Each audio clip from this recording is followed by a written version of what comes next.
앞서 저희 현장 연결도 있었지만 상장사들이 정기 주주총회 시즌에 돌입하면서 삼성전자와 현대자동차 등 주요 기업에 관심이 집중되고 있습니다. 네, 올해는 토종 행동주의 펀드와 해외 헤지펀드 등의 목소리가 높아서 그 어느 때보다 주총 결과에 관심이 쏠리고 있습니다. 관련해서 자세한 내용 전문가와 짚어보겠습니다. 서스틴베스트 유영재 대표이사입니다. 어서 오세요. 어서 오십시오. 예, 안녕하세요.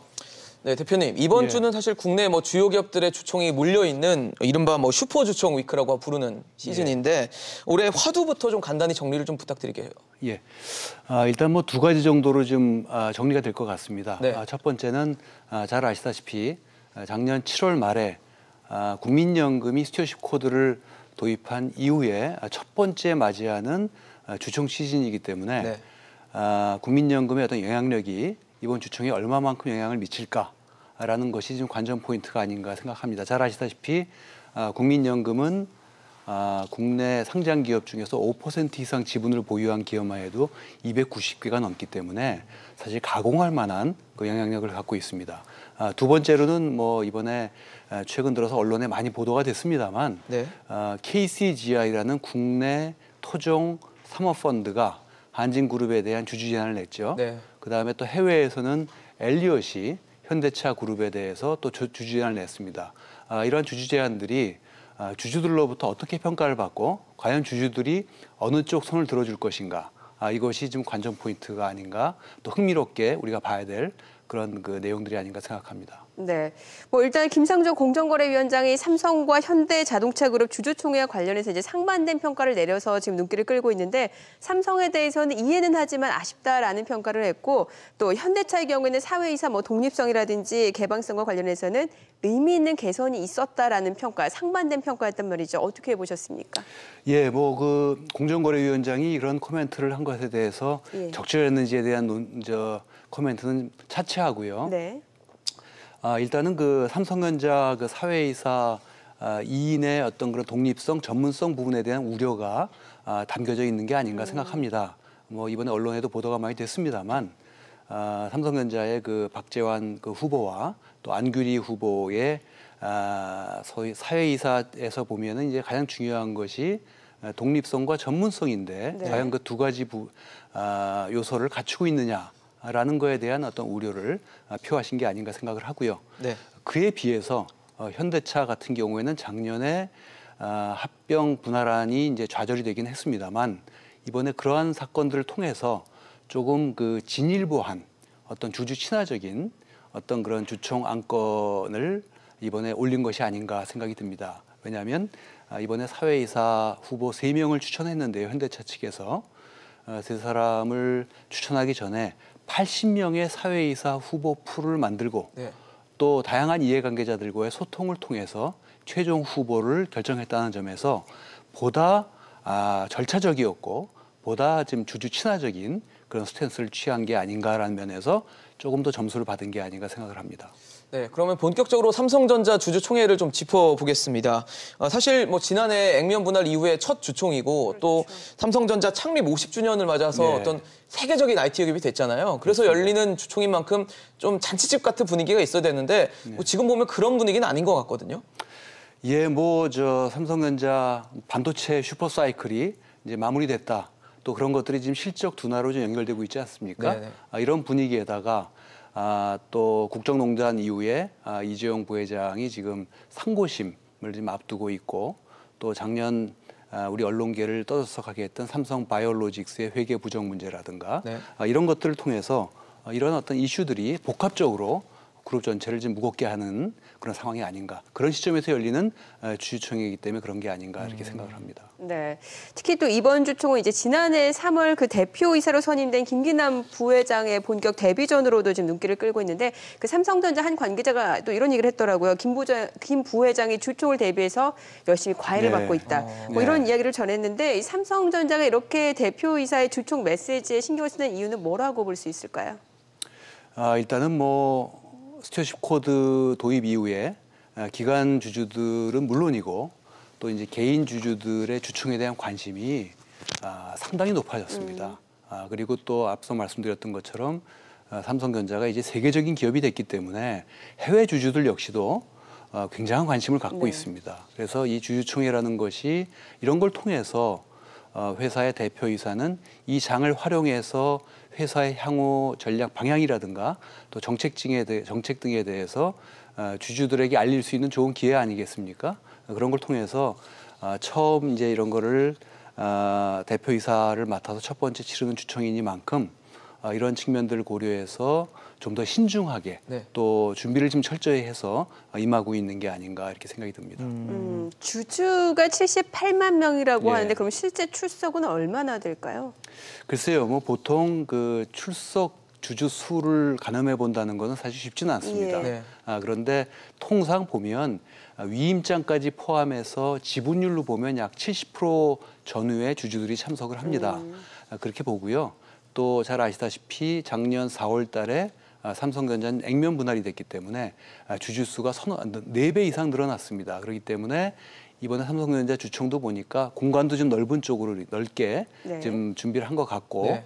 해서 작년 같은 경우 한 400여 명 정도 참석했다 그러는데 올해는 뭐 그 이상 훨씬 더 많은 주주들이 소액 주주들이 특히 참석하지 않겠나 이렇게 생각을 해봅니다. 네, 올해 삼성전자 주총의 최대 안건은 아까 대표님께서도 말씀하셨던 그 사회이사 선임일 텐데요. 예. 그 논란이 됐던 박지원 전 기획재정부 장관 또 안규리 서울대 교수가 지금 계속 얘기가 되고 있는데 다시 한번 왜 논란이 되고 있는지를 좀 짚어주시죠. 예. 그 사회이사는 사내이사와 달리 가장 중요한 것이 경영진의 의견에 대해서 반론을 제시할 수 있고 네네. 또 체크 앤 밸런스, 견제와 균형을 할 수 있는 사람이 여야 됩니다. 네네. 그러면서 벌써 독립성 요건이 굉장히 중요한데 예. 박재환 그 지금 추천된 사회이사는 삼성그룹의 특수관계법인인 성균관대학에서 오랫동안 네. 재직하고 계신 분이기 때문에 독립성 측면에서 좀 문제가 있을 수 있다. 참고로 대기업 집단 소속 공익법인 자료에 보면 성균관대학 및 성균관대학교의 산학협력단은 삼성그룹 소속의 공익법인으로 분류되어 있습니다. 두 번째로 이제 안규리 그 서울대 교수 같은 경우는 삼성그룹과 특수관계법인이라고 할 수 있는 호암재단으로부터 그가 대표로 재직했던 라파엘 클리닉이 호암상을 수상했습니다. 그래서 상금을 3억 정도를 받았거든요. 예. 이런 면에서 어떤 독립성의 어떤 의심이 갈 수 있다라고 보여지고요. 또 최근에 안규리 교수 같은 경우는 삼성전자 사회이사 지명된 이후에 본인은 IT 기업에 전혀 아는 바가 없다라는 얘기를 했어요. 이런 부분들을 전문성을 좀 의심케 하는 그런 어떤 발언이 아니었나 이런 생각을 또 갖게 됩니다. 네. 본인이 논란을 키운 느낌이 좀 드는데 그렇습니다. 예. 뭐 이런 우려가 있음에도 이 두 사람에 대한 사회이사 선임안이 예. 부결될 가능성은 높지 않다, 뭐 낮다 이런 지금 전망들도 나오고 있거든요. 예. 어떻게 보십니까? 일단은 뭐 삼성전자는 외국인 지분율이 56%에 달하기 때문에 네. 외국인들이 어떤 입장을 취하느냐가 가장 중요합니다. 그런데 외국에 가장 영향력이 있는 ISS 같은 경우는 아직 이걸 정확히 밝히질 않아서 잘 모르겠고요. 그런데 이제 과거의 ISS의 의안 분석 결과를 보면 아마 찬성하지 않겠나라고 좀 조심스럽게 예측을 해봅니다. 네. 그에 비해서 캐나다 국민연금인 CPPIB라든가 네. 또 브리티시 컬럼비아 투자공사 같은 경우는 이 사회이사에 대해서 반대 의사를 표명한 바 있고요. 또 국내 서스틴베스트를 위시한 몇몇 의결권 자문사가 이 사회이사의 독립성 전문성 문제로 삼아서 반대를 했고요. 또 국민연금은 아마 찬성으로 가지 않겠나. 종합해 보면 아마 조심스럽긴 합니다만 이런 종합해 보면 찬성의 의견이 좀 더 좀 많은 것이 아닌가 이렇게 생각해 봅니다. 네, 저희가 앞서서도 잠깐 이야기를 했습니다만 그 김상조 공정거래위원장이 그 전자투표제 도입과 네. 관련해서 박한 평가를 내렸단 말이죠. 네, 뭐 전자투표라는 것은 주주들의 주총 참석률을 높이기 위한 아주 기본적인 제도입니다. 네. 제도고 또 정부 역시도 이 도입을 확대하기 위해서 섀도우 보팅 폐지 유예 기간을 연장하면서까지 도입을 독려하고 유도했습니다만 네. 참 아쉽게도 현재 상황을 보게 되면 대기업 집단 중에서 한화라든가 CJ라든가 두산 금호그룹 또 일부 금융주주사 외에는 국내를 대표하는 삼성전자, 삼성그룹이라든가 또 LG라든가 현대차 그룹에서 전자투표제를 도입하지 않았습니다. 그래서 이런 면에서 김상조 위원장께서 좀 아쉬움을 피력한 것이 아닌가 이렇게 생각을 합니다. 네. 그럼 이번에 시선을 현대차 또 현대모비스 쪽으로 좀 돌려보고자 합니다. 이번 현대차와 현대모비스 주총이 관심을 받는 이유는 바로 이 사회이사 후보와 또 배당 규모 확대를 두고 미국계 행동주의 펀드인 엘리엇 매니지먼트와 표대결이 예상되기 때문이잖아요. 예. 일단 두 가지로 볼 수 있습니다. 첫 번째로 이제 현대차가 고배당을 요구했죠. 그 다음에 현대차가 제시한 또 배당안이 있을 텐데 이걸 보게 되면 거의 그 대부분의 그 의결권 자문사들이 네. 현대차 안에 손을 들어줬습니다. 그래서 이것은 현대차 안대로 통과될 가능성이 높고요. 네네.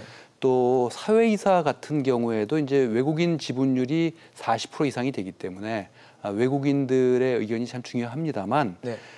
글라스 루이스만 엘리엇 안에 대해서 엘리엇이 추천한 사회이사를 반대했고 나머지는 다 현대차 사회이사에 대해서 찬성한 의견을 피력을 했기 때문에 네. 이것 역시도 좀 조심스럽긴 합니다만 현대차 안이 통과 가능성이 높지 않나 이렇게 생각을 해봅니다. 그러니까 유리한 고지를 현대차가 좀 선점했다 이런 말씀이신 거죠? 뭐 그렇게도 볼 수 있겠습니다. 예.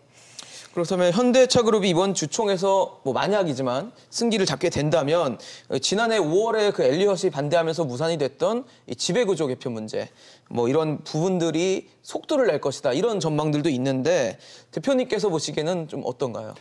예, 뭐 이번에 만약에 현대차의 안건이 모두 다 통과된다면 네. 좀 더 자신감을 가지고 또 이번에 그 다 현대차 안이 통과된 것을 복귀하면서 네. 어떤 프로세스를 거쳐서 우리가 다 100% 주주들로부터 환영을 받았는가를 고려해서 아마 새로운 어떤 주주 지배구조 개편을 위한 어떤 그런 시도를 한번 해볼 수 있지 않겠나라고 생각해 볼 수 있습니다. 먼저 좀 그러면 지배구조 개편 작업을 현대차그룹이 진행을 해왔던 것들이 있잖아요. 정의선 예, 부회장이라든지 예. 이런 수석 부회장으로 올리고 뭐 이런 부분들에 대해서 예. 좀 어떻게 진행이 됐는지 좀 한번 좀 짚어주시죠. 예, 일단은 그 가장 첫 번째가 이제 현대차가 지금 순환 출자 문제가 걸려 있기 때문에 네네. 순환 출자의 그 고리를 끊는 어떤 그런 것들을 어떻게 할 것인가 이것이 가장 중요한 포인트인 것 같고요. 네네. 또 이제 정몽구 회장께서 굉장히 고령이시기 때문에 예. 이제 정의선 체제를 어떻게 확고히 할 것인가에 대한 것을 이제 생각하고 있지 않겠나 이런 부분이 또 중요한 부분이 아닌가 이렇게 생각을 합니다. 그러면 네. 그런 걸 봤을 때는 요즘에 현대차 상황이 사실 너무 좋지 않아서 네. 정의선 체제를 확고히 한다라는 것도 쉽지는 않아 보이거든요. 뭐 그렇죠. 물론 상황 이제 여러 가지 지금 뭐 판매라든지 이런 실적이라든가 것들도, 예. 또 최근에 그 삼성동 부지 활용할 네네. 때 이제 돈이 많이 들어가지 않습니까? 네네. 근데 그런 것이 지금 뭐 잘 아시다시피 지금 미래차, 전기차, 친환경차 이런 쪽으로 좀 R&D를 해야 된다라는 그래서 그 지금 자금을 그쪽에 더 집중적으로 투자해야 된다라는 어떤 그런 논란이 사실 있습니다. 네네. 있지만 또 이런 어려운 시기이지만 또 주주들을 잘 설득하고 또 주주들하고 소통 노력을 더 겸허한 제서로 한다면 네. 오히려 더 주주를 더 잘 설득할 수 있는 그런 기회가 될 수 있다 이렇게 생각을 합니다. 네. 그렇군요. 자, 그리고 두 기업만큼 많은 주목을 받고 있는 기업이 네. 있습니다. 바로 이제 갑질 논란을 겪은 한진그룹인데 이제 정기 주주총회를 앞두고 여러 가지 논란이 휩싸여 있는 상황입니다. 뭐 긴장감도 있고요. 일단 국민연금이 그 조양호 회장 그 이사 연임과 관련해서 아직까지는 어떤 입장인지를 공개하지 않았단 말이죠. 어떤 흐름을 예상해 볼 수 있을까요? 예, 일단은 뭐 대한항공에 이제 이번에 조양호 회장이 연임안이 지금 회사 측에서 올렸죠. 연임안을 네. 올렸죠. 그런데 일단은 가장 중요한 것은 대한항공 역시 해외 투자자들의 지분율이 절반가량이 되기 때문에 해외 투자자들에게 영향력을 미치는 ISS의 스탠스가 어떻게 되느냐가 네. 지금 전 중요한 것 같고요.